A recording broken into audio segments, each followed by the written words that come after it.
Hey guys, welcome to the channel. So today marks the first day that I'll ever tow with the 4Runner, so I wanted to document what I think about towing with the 4Runner. Gone online and done a lot of reading on forums and reviews. People have mixed feelings about it, especially when it's windy, and today is a very windy day. I'll show you in just a second. So this should be quite the adventure, and I'll give you my 2 cents on how a 4Runner tows. Okay, so like I said, it's super windy outside, so hopefully this little dead cat on the microphone that I'm using doesn't pick up too much of the wind noise. But like you can see, super cloudy, there's a storm, it's supposed to rain a little bit, and then just more wind.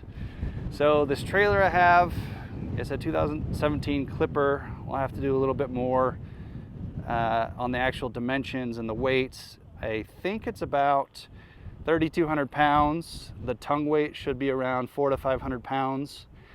And it's maybe 19 feet overall. So for the 4Runner, I think this is actually a pretty good size.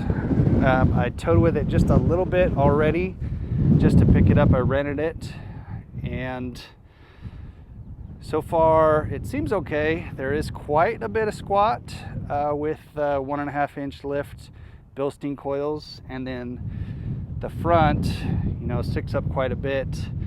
I unfortunately don't have a weight distribution hitch, which would probably be a lot better. The other option you could do is the overland springs, so just get heavier springs in the back, especially if you're going to tow anything at all. So just real quick, there's the super squat, but so far it seems to be towing pretty good. It's important, if you're going to tow with the 4Runner, it doesn't come with a brake controller. So I got this little Bluetooth brake controller from Kurt Hitches, and it hooks up to your phone. And it actually has been working pretty well so far. So this is the setup. I'm going to drive from Reno, Nevada to Likely, California, the camp spot, and we'll see how it does.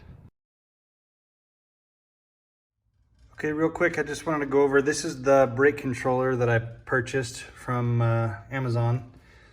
It's just the Bluetooth connector, and this just plugs into where you plug the trailer in. It's actually pretty quick and simple. You just have to download the app, and it connects based on the pin on the actual controller. So here's what it looks like outside of the box. And they just plug this end into the vehicle, and then this end has the same plug, just has the Bluetooth connection, and then there's a pin underneath the cap, and you just sync it with the Bluetooth app, and then you're good to go.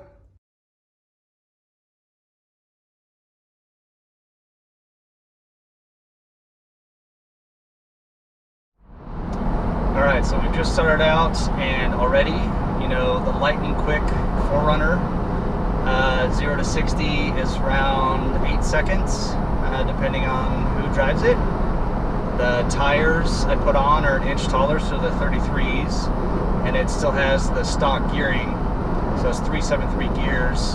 And I have to tell you, trying to accelerate to 60, pulling the trailer, takes quite a bit of effort, and about 30 minutes. So by the time you hit your next exit on the freeway, you should hit about 60 miles per hour. So far, the wind is still pretty strong. I can feel it tossing around the trail a little bit. The 4Runner's a little bouncy, but that just kind of comes with coil sprung rear suspension, so it's not like a truck with leaf springs. But so far it's not too bad. Acceleration is slow. We'll see if I hit a hill or a grade and see how bad that gets, but until then, that's just a little bit so far. All right, so we're here. We're stopped at a light. There's quite a bit of a grade going up this hill, and we're gonna try a 0 to 60 time. Show you guys how bad this acceleration is with 3,200 pounds of weight behind you. All right, here we go. Uh-oh.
level and under different circumstances where it's just flat landing. Obviously different springs in the rear, but 5,000 pound tow rating for the 4Runner seems pretty generous for this motor. And it's just constantly, you know, downshifting and struggling. And I'm floored again, and I am maintaining 65 miles per hour, but definitely have to stay in the right lane, and I am not going to pass anybody. So, all right, we'll see how it goes. The road's continuing to go up, so just keep cruising, and it's maintaining about 68 miles per hour right now. So, and it's floored. Starting to slow down quite a bit. We're at about 3,800 RPM, down to 64. It's in third gear, so, you know, a few more gears would be really helpful. Whew. Now we're up to 5,500 RPM, getting that speed back up, cruising about 65 again. And it's kind of getting tossed around quite a bit with the wind, but it's not terrible. You just definitely have to pay attention to what you're doing, and, you know, keep both hands on the wheel. So it's the only bad thing about the brake controller that I have from Kurt. It just uses an app, and there's a big button on the screen. I'll go over how that works in a minute. But you have to keep it activated on your phone, which, you know, you shouldn't be playing with your phone anyway, since you got to keep both hands on the wheel. So anyway, if anything changes, I'll give another update. Here's a little bit of a view of the brake controller in action. Basically, you hook it up Bluetooth with that plug, and then if you need to hit the brakes, it'll say like brakes being applied individually. You can change the gain and the sensitivity down here at the bottom. If you need to as well, you can also just touch that big circle in the middle, and it'll start applying the brakes for just the trailer. So if the trailer starts swaying too much, you just apply the trailer brakes with the big orange circle. Alright, so we haven't even made it much farther, but man, some of the gusts of wind, this thing is just getting tossed everywhere. You know, I'm used to driving a truck with the leaf spring suspension if I tow anything, and I've had an F250, F350, F150, towed with all those. The 350 was the best. It also weighed the most, so, you know, the heavier the tow vehicle is, the more everything is balanced out. But ever with coil springs in the rear, and I don't know, this is a pretty windy day, so everything's just bouncing around. So I'm slowing down a bit to 60 and just trying to, like, keep it straight. There was a quick gust that almost took me out of the lane just a second ago, so I don't know if that's necessarily just the wind or the tow vehicle, but it is what it is. So just be careful if you're towing heavy, and well, heavy, 3,000 pounds. If you're towing with the 4Runner, just be careful. Okay, so I have another 87 miles to go. We've had a little rain, but I'm actually disappointed in how not disappointed I am about towing at the 4Runner. I honestly, after reading forums online and just other people's mixed reviews, it sounded like it was going to be just absolutely terrible to tow with this thing. And that's not really the case. I mean, it's a little bouncy. A truck would probably be better, obviously, but it can do it. And it maintains 65 just fine on like the flat sections, and has to work a little bit in the uphills a little, but overall I don't hate it. And I wouldn't mind having a little trailer like this just towed behind the 4Runner. I mean, I'd obviously get a weight distribution hitch and then stiffer coils in the back, but like I said, I'm almost disappointed that I'm not more disappointed. Oh, there's the wind. All right, so I'm almost at the destination. I just want to point out the fuel mileage. So I got 8.5 miles per gallon while towing the trailer. Not too bad, I guess. All right, guys, so I just made it back from the camping trip. There really wasn't a whole lot different in the towing with the trailer, so I didn't record much. There was a lot of headwind, so I just wanted to show a little bit difference in the gas mileage. Here's the gas mileage for the trip back. Okay, so after we're done towing, I just kind of wanted to talk about a few things. First of all, the towing, it actually wasn't as bad as I thought. Like I said several times in the video, I'm disappointed that I wasn't more disappointed, especially after reviewing everybody's comments on forums and stuff like that. Would I tow again? Absolutely. Just got to be careful. Understand that the 4Runner bounces a little bit more than leaf spring axles. What I would do to change things in the future, I would get a weight distribution hitch. This just isn't quite enough. It caused too much sag in the rear springs.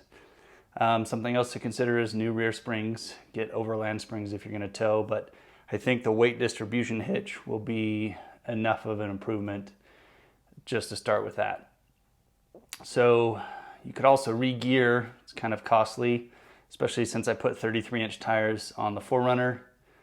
It would help, with the acceleration and towing up hills and stuff like that. So some things that I would not do is I would not tow a trailer heavier than about 4,000 pounds.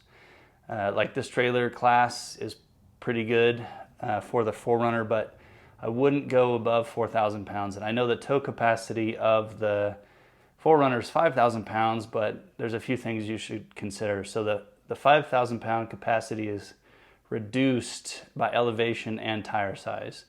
So the tire size, stock tires were 32 inches, we went up to a 33, so that's about a 3% increase. So 3% of the 5,000 pound capacity is 150 pounds. So subtract that, we're at 4,850 pounds of total capacity.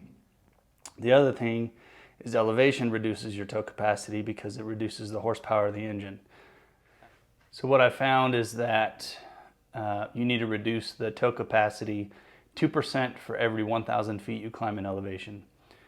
So the tow from Reno is 4,500 feet in elevation. So that's roughly 9% of your tow capacity. So we're already at 4,850, reduce that by another 9%, and it's roughly 4,413 pounds. So even then, I think the engine is a little underpowered.